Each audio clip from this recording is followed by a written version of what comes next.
Hi friends, ಎಲ್ಲರಿಗೂ ಕೂಡ ಮತ್ತೊಮ್ಮೆ ನಮ್ಮ ಚಾನಲ್ಗೆ ನಿಮಗೆ ಸ್ವಾಗತ. ಇವತ್ತಿನ ಒಂದು ವಿಡಿಯೋದಲ್ಲಿ ಸಂವಿಧಾನದ ಮುಂದಿನ ಭಾಗವನ್ನು ನಾವು ನೋಡೋಣ. ಮೊದಲನೇದಾಗಿ ನಮ್ಮ ಒಂದು PC ಮತ್ತು PSI, ಅದೇ ರೀತಿಯಾಗಿ ಬೇರೆ ಬೇರೆ KPSCಯಿಂದ ನಡೆಸ್ತಕ್ಕಂತಹ ಒಂದು SDA, FDA, ಅದೇ ರೀತಿ ಬೇರೆ ಬೇರೆ ಹುದ್ದೆಗಳಿಗೆ ಅಥವಾ ಸ್ಪರ್ಧಾತ್ಮಕ ಪರೀಕ್ಷೆಗಳಿಗೆ ಈ ಒಂದು ತರಗತಿ ನಿಮಗೆ ಯೂಸ್ಫುಲ್ ಆಗ್ತದೆ. ಇವತ್ತಿನ ತರಗತಿ ಏನಪ್ಪ ಅಂತಂದರೆ ಸಂವಿಧಾನದ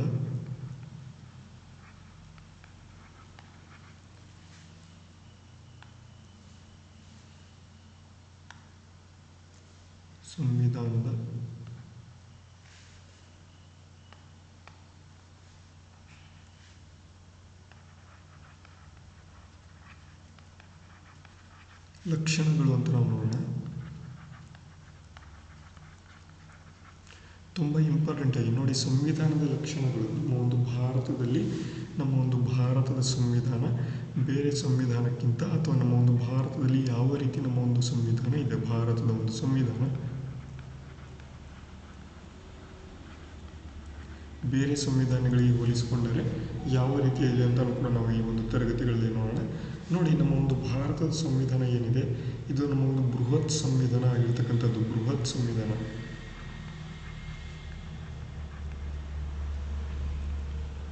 ಬೃಹತ್ ಸಂವಿಧಾನ ಅಂತಂದರೆ ಏನಪ್ಪ ಅಂತ ಅಂದರೆ, ಈ ಒಂದು ನಮ್ಮ ಒಂದು ಭಾರತದ ಸಂವಿಧಾನದ ಒಂದು 70% ಅಧಿಕ ಒಂದು ಸಂವಿಧಾನದ ಒಂದು ಏನಿದೆ ಮಾಹಿತಿ ಇದೆ, ಅದು 1935 ಭಾರತದ ಒಂದು ಕಾಯ್ದೆ ಏನಿದೆ, 1935 ಕಾಯ್ದೆ ಏನಿದೆ, ಭಾರತ ಸ್ವಾತಂತ್ರ್ಯದ ಕಾಯ್ದೆ.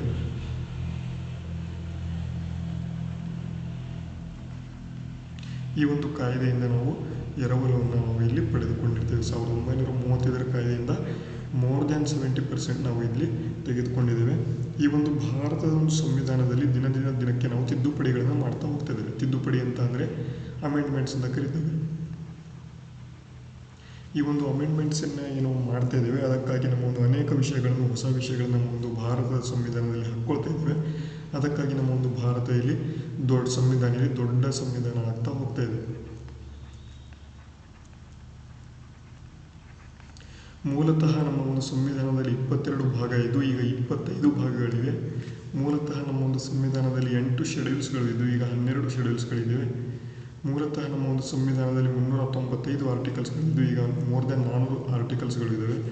ಈ ರೀತಿಯಾಗಿ ಅಮೆಂಡ್ಮೆಂಟ್ ಮಾಡ್ಕೊತ ನಾವು ಏನಪ್ಪ ಮಾಡ್ತಾ ಇದ್ದೀವಿ ಅಂತ ಅಂದರೆ, ನಮ್ಮ ಒಂದು ಭಾರತದ ಸಂವಿಧಾನದ ಒಂದು ಲಕ್ಷಣಗಳನ್ನು ನಾವು ಹೆಚ್ಚಿನದಾಗಿ ದೊಡ್ಡ ಸಂವಿಧಾನವನ್ನು ನಾವು ಮಾಡ್ಕೊಳ್ತಾ ಇಲ್ಲಿ ಹೋಗ್ತಾ ಇದ್ದೀವಿ ಅಂತ ನಾವು ನೋಡ್ಬೋದು. ನೋಡಿ, 2011ರಲ್ಲಿ ಏನಾಯ್ತಪ್ಪ ಅಂತ ಅಂದರೆ 9B ಅಂತಕ್ಕಂಥ ಒಂದು ಭಾಗವನ್ನು ಕೂಡ ನಾವು ಆ್ಯಡ್ ಮಾಡಿದ್ವಿ. ಈ ಒಂದು ಭಾಗದಲ್ಲಿ ಮುನ್ಸಿಪಾಲಿಟಿಯನ್ನು ನಾವು ನೋಡ್ತೇವೆ. ಅದೇ ರೀತಿ ಇಲ್ಲಿ 9A ಅಂತಕ್ಕಂಥ ಒಂದು ಭಾಗದಲ್ಲಿ ನಾವು ಪಂಚಾಯತಿಯನ್ನು ನೋಡ್ತೇವೆ. ಈ ರೀತಿಯಾಗಿ ತುಂಬ ಇಂಪಾರ್ಟೆಂಟ್ 9A 9B ಇದು ಅಮೆಂಡ್ಮೆಂಟ್ ಮುಖಾಂತರ ಆ್ಯಡ್ ಆಗಿರ್ತಕ್ಕಂಥದ್ದು, ತಿದ್ದುಪಡಿ ಮುಖಾಂತರ ಇಲ್ಲಿ ಆ್ಯಡ್ ಆಗಿರ್ತಕ್ಕಂಥದ್ದು. ತಿದ್ದುಪಡಿ ಮುಖಾಂತರ ನಾವು ಇಲ್ಲಿ ಆ್ಯಡನ್ನು ಮಾಡಿದ್ದೇವೆ. ನೆಕ್ಸ್ಟು ಎರಡನೇದು, ನಮ್ಮ ಒಂದು ಭಾರತದ ಒಂದು ಸಂವಿಧಾನ ಏನಿದೆ, ಇದು ವಯಸ್ಕರ ಮತದಾನ ಪದ್ಧತಿಯನ್ನು ಇಲ್ಲಿ ಹೇಳ್ತದೆ.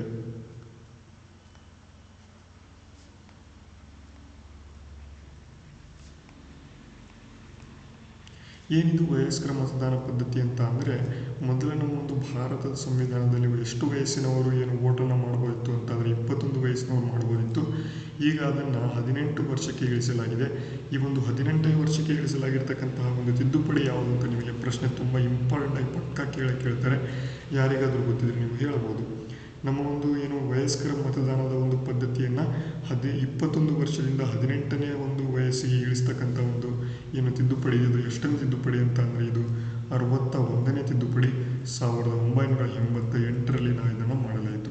61ನೇ ತಿದ್ದುಪಡಿ 1988ರಲ್ಲಿ ಮಾಡಲಾಯಿತು. ಇದನ್ನು 1989ರಲ್ಲಿ ನೋಡಿ, 1989ರಲ್ಲಿ ಮತದಾನದ ಒಂದು ಹಕ್ಕಿನ ಕುರಿತು ಇಲ್ಲಿ ಸಂವಿಧಾನದ 15ನೇ ಭಾಗದಲ್ಲಿ ಇದನ್ನು 326ನೇ ವಿಧಿಯಲ್ಲಿ ನಾವು ಇದನ್ನು ನೋಡ್ಬೋದು. ನೋಡಿ, 21ರಿಂದ 18ನೇ ಒಂದು ವರ್ಷಕ್ಕೆ ಇಳಿಸಲಾಗಿದೆ ಈ ಒಂದು ಮತದಾನದ ಒಂದು ಹಕ್ಕನ್ನು. ಇದನ್ನು ನಾವು 326ನೇ ವಿಧಿಯಲ್ಲಿ ನಾವು ನೋಡ್ಬೋದು.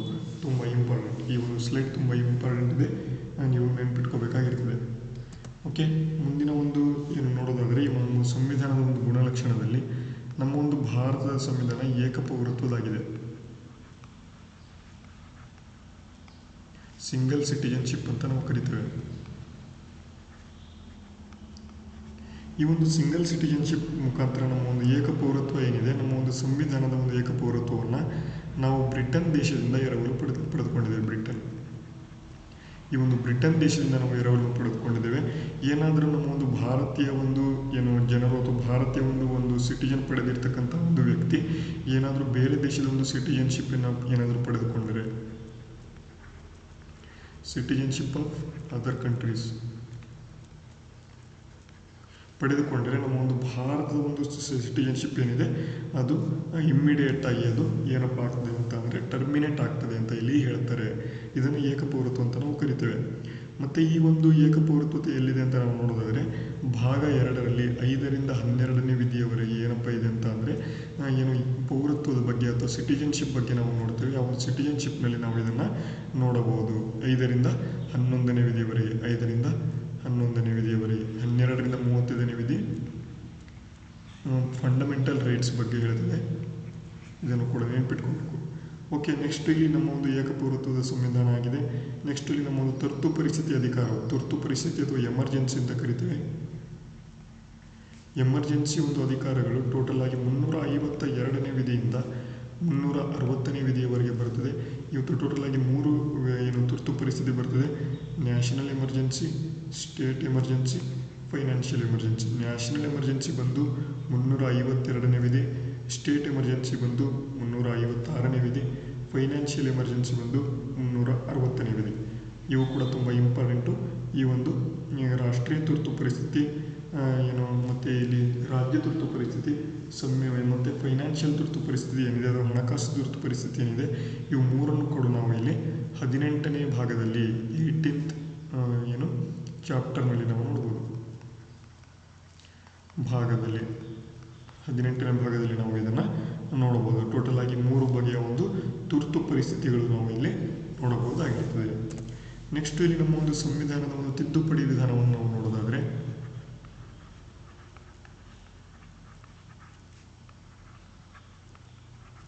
ತಿದ್ದುಪಡಿ ವಿಧಾನ, ನಮ್ಮ ಒಂದು ಭಾರತದ ಸಂವಿಧಾನದ ತಿದ್ದುಪಡಿಯನ್ನು ನಾವು 368ನೇ ಆರ್ಟಿಕಲ್ನಿಂದ ನಾವು ನೋಡ್ಬೋದು. 368ನೇ ಆರ್ಟಿಕಲ್ನಿಂದ ತಿದ್ದುಪಡಿಯನ್ನು ಮಾಡ್ಬೋದು. ಈ ಒಂದು ತಿದ್ದುಪಡಿ ವಿಧಾನವನ್ನು ಏನು ಮಾಡಿದ್ದೇವೆ ಅಂತ ಅಂದರೆ ದಕ್ಷಿಣ ಆಫ್ರಿಕಾದಿಂದ ಎರವಲು ಪಡೆದಿದ್ದೇವೆ. ದಕ್ಷಿಣ ಆಫ್ರಿಕಾದಿಂದ ನಾವು ಎರವಲನ್ನು ಪಡೆದಿದ್ದೇವೆ. ಇಲ್ಲಿ 368ನೇ ವಿಧಿಯ ಮುಖಾಂತರ ನಾವು ತಿದ್ದುಪಡಿಯನ್ನು ಮಾಡೋದು. ಇದೇ ರೀತಿ ಪ್ರಶ್ನೆ ಕೇಳ್ತಾರೆ.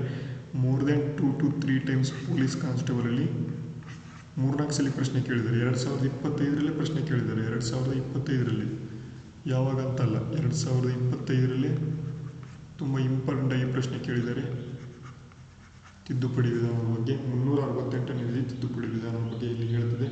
ಅದರ ಬಗ್ಗೆ ನಿಮಗೆ ಮಾಹಿತಿ ಗೊತ್ತಿರಲಿ. ತರಗತಿಯನ್ನು ಮಾಡಬೇಕಾದ್ರೆ ನಿಮಗೆ ಸಂಪೂರ್ಣವಾಗಿ ಇನ್ನು ಸರಳ ತಿದ್ದುಪಡಿ ವಿಧಾನ, ಕಠಿಣ ತಿದ್ದುಪಡಿ ವಿಧಾನ, ಇದರ ಬಗ್ಗೆ ನಾವು ನೋಡ್ಕೊಳ್ತಾ ಹೋಗೋಣ. ಅಂದರೆ ಏನು ಇಲ್ಲಿ ಸಿಂಪಲ್ ಮೆಜಾರಿಟಿ ಅಂತ ಕರಿತೀವಿ. ಸಿಂಪಲ್ ಮೆಜಾರಿಟಿ ಅಂತ ಅಂದರೆ ಇಲ್ಲಿ ನೋಡಿ 1/2 ಮೆಂಬರ್ಸ್ ಇದೆ. ಸಿಂಪಲ್ ಮೆಜಾರಿಟಿ ಆದರೆ ತಿದ್ದುಪಡಿ ಆಗ್ತದೆ. ನೆಕ್ಸ್ಟು ಏನು ಕಠಿಣ ತಿದ್ದುಪಡಿ ವಿಧಾನ ಇದೆ, ಅದು 2/3 ಮೆಂಬರ್ಸ್ ಇರಬೇಕು. ಸಿಂಪಲ್ ಮೆಜಾರಿಟಿ ಎಲ್ಲ 2/3 ಮೆಜಾರಿಟಿ ಇದ್ದರೆ ನಾವು ತಿದ್ದುಪಡಿಯನ್ನು ಮಾಡ್ಬೋದು. ಇದ್ರ ಬಗ್ಗೆ ನಾವು ನೋಡೋಣ, ಕಠಿಣ ತಿದ್ದುಪಡಿ ವಿಧಾನ ಮತ್ತು ಇಲ್ಲಿ ಸರಳ ತಿದ್ದುಪಡಿ ವಿಧಾನವನ್ನು. ನೆಕ್ಸ್ಟು ಮೂಲಭೂತ ಹಕ್ಕುಗಳ ಸಂವಿಧಾನದಲ್ಲಿ ನಮ್ಮ ಒಂದು ಫಂಡಮೆಂಟಲ್ ರೈಟ್ಸನ್ನು ನಾವು ನೋಡ್ತೇವೆ. 12ನೇ ವಿಧಿಯಿಂದ 35ನೇ ವಿಧಿಯವರೆಗೆ ಟೋಟಲ್ ಆಗಿ 6 ಫಂಡಮೆಂಟಲ್ ರೈಟ್ಸನ್ನು ನೋಡ್ತೇವೆ. ಏನು right to property, right to property ಅಥವಾ ಆಸ್ತಿ ಹಕ್ಕನ್ನು ನಾವು 31ನೇ ವಿಧಿಯಲ್ಲಿ ನೋಡ್ತಾ ಇದ್ವಿ. ಅದನ್ನು ತೆಗೆದು ಈಗ 300A ವಿಧಿಯಲ್ಲಿ ಆಸ್ ಎ ಲೀಗಲ್ ರೈಟ್ ಮಾಡಿದ್ದಾರೆ. ಇದರ ಬಗ್ಗೆ ನೆನ್ಪಿಟ್ಕೋಬೇಕು. ಮತ್ತು ಇಲ್ಲಿ ನಮ್ಮ ಒಂದು ಭಾರತ ಒಂದು ಸಂವಿಧಾನದ ಒಂದು ಮ್ಯಾಗ್ನಾ ಕಾರ್ಟಾ ಅಂತ ನಾವು ಯಾವುದನ್ನು ಕರಿತೀವಿ ಅಂತ ಅಂದರೆ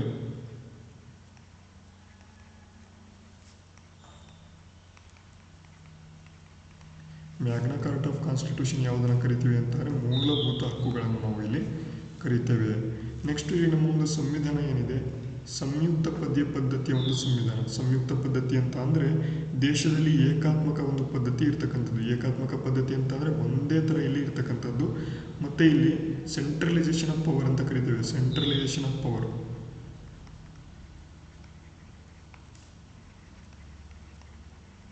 ಸೆಂಟ್ರಲೈಸೇಷನ್ ಆಫ್ ಪವರ್ ಅಂತ ಅಂದರೆ ಇಲ್ಲಿ ನಮ್ಮ ಒಂದು ಸಂವಿಧಾನದಲ್ಲಿ ಭಾರತದಲ್ಲಿ ಟೋಟಲ್ ಆಗಿ ಕೇಂದ್ರ ಪಟ್ಟಿ,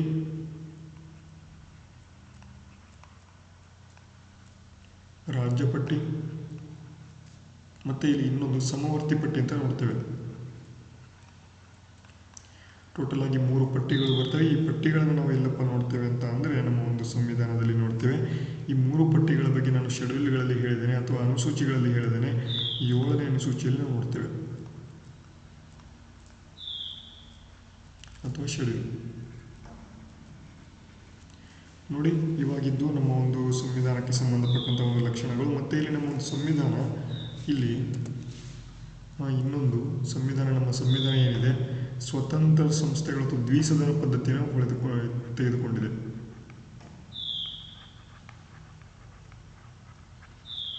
ದ್ವಿಸದನ ಪದ್ಧತಿ ಅಂತ ಅಂದರೆ ಇಲ್ಲಿ ರಾಜ್ಯಸಭಾ ಮತ್ತು ಲೋಕಸಭಾ ಎಂಬತಕ್ಕಂಥ ಒಂದು 2 ಸದನಗಳನ್ನು ನಾವು ನೋಡಬಹುದು. ಅದಕ್ಕಾಗಿ ನಮ್ಮ ಒಂದು ದ್ವಿಸದನ ಪದ್ಧತಿಯನ್ನು ನಾವು ನೋಡಬಹುದು.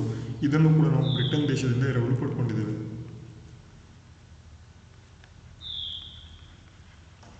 ಬ್ರಿಟನ್ ದೇಶದಿಂದ ನಾವು ಎರವಲು ಪಡೆದಿದ್ದೇವೆ. ಮತ್ತು ಇಲ್ಲಿ ನಮ್ಮ ಒಂದು ಸ್ವತಂತ್ರ ಸಂಸ್ಥೆಗಳ ಸಂವಿಧಾನ ಇದೆ. ಸ್ವತಂತ್ರ ಸಂಸ್ಥೆಗಳು ಅಂತ ಅಂದರೆ ಸ್ಟ್ಯಾಚ್ಯೂಟರಿ ಬಾಡಿ ಅಂತ ಕರಿತೀವಿ.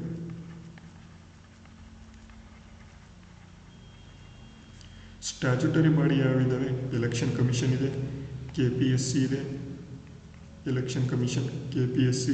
ನೆಕ್ಸ್ಟ್ ಇಲ್ಲಿ ಫೈನಾನ್ಸ್ ಕಮಿಷನ್, ನೆಕ್ಸ್ಟ್ ಇಲ್ಲಿ ಅಟಾರ್ನಿ ಜನರಲ್, ನೆಕ್ಸ್ಟ್ ಇಲ್ಲಿ ಅಡ್ವೊಕೇಟ್ ಜನರಲ್,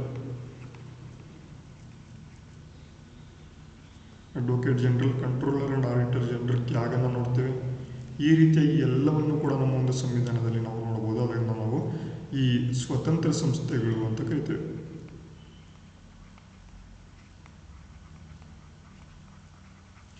ನೋಡಿ, ಇವಾಗಿದ್ದು ನಮ್ಮ ಒಂದು ಸಂವಿಧಾನದ ಒಂದು ಲಕ್ಷಣಗಳಿಗೆ ಸಂಬಂಧಪಟ್ಟಂಥ ಮಾಹಿತಿ. ಮುಂದಿನ ತರಗತಿಗಳಲ್ಲಿ ನಾವು ಎರವಲುಗಳನ್ನು ನೋಡೋಣ. ಇವತ್ತಿಗೆ ಸ್ಲೈಡ್ ಕೂಡ ಮುಗಿದಿದೆ. ಮುಂದಿನ ತರಗತಿಗಳಲ್ಲಿ ಎರವಲುಗಳು, ಸಂವಿಧಾನದ ಎರವಲುಗಳನ್ನು